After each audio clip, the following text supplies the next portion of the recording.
The United Nations has just launched its latest survey on poppy production, where Afghanistan now has a figure of 90% of the world's opium grown there. That's the figure that everybody says. The UN says that whilst opium production has reduced in 2008, the Taliban is still making huge sums of money from the poppy, which therefore finances, for instance, their insurgency and so on. So to discuss this latest report, I'm joined by the Director of the United Nations on Drugs and Crime, Antonio Maria Costa. Welcome, Antonio. And secondly, welcoming from the Afghan embassy, Farid Popal. Thank you for being here, Farid. Antonio, starting with the report has, I suppose you could say, limited good news. It said there are reductions in the amount of the poppy and so on, but there's still a hell of a problem. Indeed, limited good news. Limited in terms of the decline, a reduction in terms of the cultivation, the number of people involved, the money derived from it, but also limited chronologically. It is limited 2008, after many, many years of extraordinary increases in the opium problem in Afghanistan. Regarding the consequences of the opium economy in Afghanistan in terms of feeding the insurgency and fueling the Taliban, well, the report confirms that significant amount of money, a few $100 million, are being derived by insurgents to fund their war from the opium economy in Afghanistan. And so the opium economy produces, when we said 90%, that's the amount that comes from Afghanistan around the world, but another 90%, would you say that the Taliban is 90% funded by opium, by the poppy? That is very hard for us to say. We know the logic and the mechanism by which the Taliban fund themselves via extorting basically from farmers, from the owners of the labs, from those involved in the trafficking and the export of opium. They are extorting about 10% of the income they generate, and that is about $300 and $400 million accruing to the Taliban. Whether there are additional sources of funding, from goodwills on that side, people sharing their causes, from foundations, perhaps even from government, that is not for me to say. What do you think about that? Is the Taliban funded by the poppy most of all? Yes. Partially so, yes, absolutely. But we also have to keep in mind that, just to make the record clear, the government of Afghanistan is highly committed to tackling this issue. It's at the top of our government's agenda. However, our law enforcement agencies are ill-equipped and sometimes ill-trained to tackle this issue.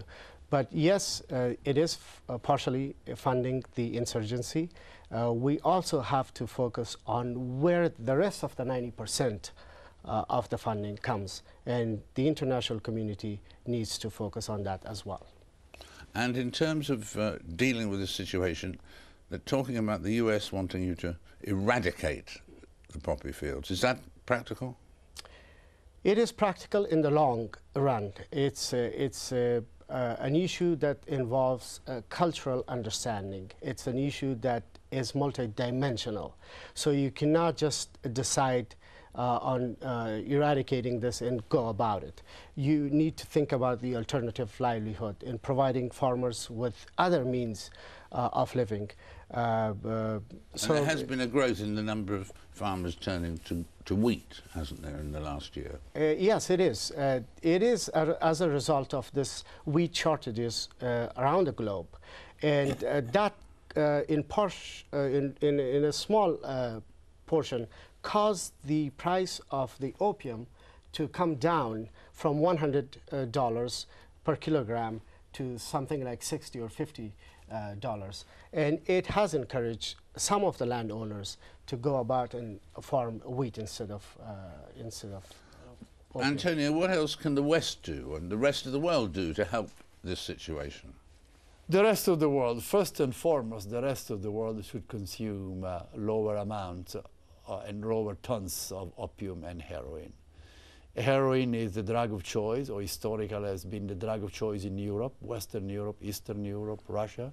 Certainly some neighboring countries to Afghanistan, Iran and Pakistan and others, we are pleading with governments to engage more forcefully in reducing drug abuse, especially heroin and opium abuse. That's on the demand side. Unfortunately, the problem in Afghanistan is not demand-driven, namely driven by the demand of opium in Europe. It's supply-driven, namely Afghanistan produces much greater amount of opium than the world is consuming. Thank you both very much indeed. Yeah. Very appreciate it. Good to have you with us. Yeah. Thank you very much. We are honored. From a country which grows too much to one which nowadays grows almost nothing, Zimbabwe. As if the country's political turmoil wasn't a big enough problem, now Zimbabweans face an epidemic of cholera. At least 565 people have died since August, and that may be an underestimate. And at least 12,000 cases have been recorded. Zimbabwe is now appealing for urgent international help to tackle the outbreak, which they had said was under control. Joining me now is the MDC Treasurer and now exiled in South Africa, Roy Bennett. Roy, welcome. What do you think is the real scale of the cholera outbreak in Zimbabwe from your unique sources? Thank you, David. There's a serious crisis and an absolute disaster, a humanitarian disaster, unfolding in Zimbabwe as we sit. It really is. It's bad. It's really, really bad. What can be done about it? The problem in Zimbabwe is a political problem. It's a problem of a failed state. It's a problem of a government that has reduced what was termed then and handed to Robert Mugabe, the jewel of Africa, into one of the most desperate situations in Africa. It's really bad. What can be done?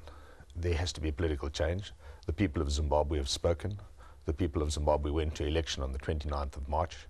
They voted for the leadership they required.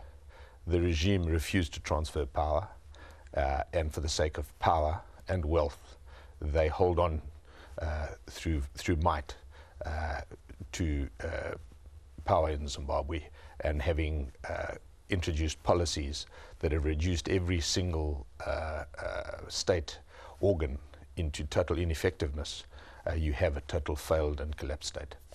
But I mean, is the state, I mean, Mugabe is responsible for so many disastrous things in Zimbabwe, but can he be blamed for the cholera? No, can he? Absolutely. Really? Absolutely. It's totally, it's a blame on that government and the failed institutions within that government. And it's not just Mugabe, it's his whole regime.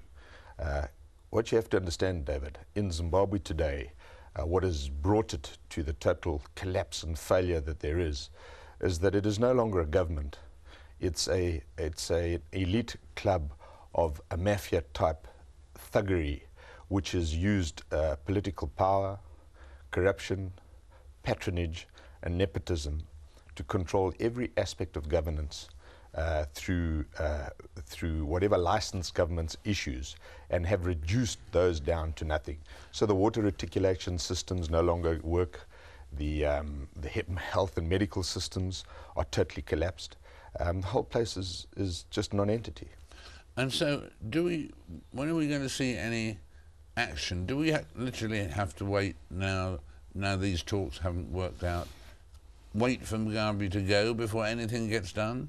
Or can Morgan Tsvangirai do something when Mugabe is still there? Or is there going to be nothing really happening until Mugabe goes? Well, until there's a political solution to Zimbabwe, nothing is going to happen. And Morgan Tsvangirai, my president and the president of the Movement for Democratic Change, has led a movement up to now under democratic means to try and remove a dictatorship. The people have stood behind him in solidarity. They have voted for him under the most extreme circumstances. And what remains to be achieved is that transfer of power for the democracy and for the sake of elections, where people go out and vote and elect a government of their choice to be installed, to be able to introduce the policies that can turn around the drastic situation that exists at the moment. Thank you very much indeed for being with us. We wish all the best for Zimbabwe at this rather awful time. that's it for this week's globe-trotting around the world. On next week's programme, a man who has trotted more globes than most. Michael Palin has been around the world in 80 days, and he'll be here in 7 days. Until then, top of the day.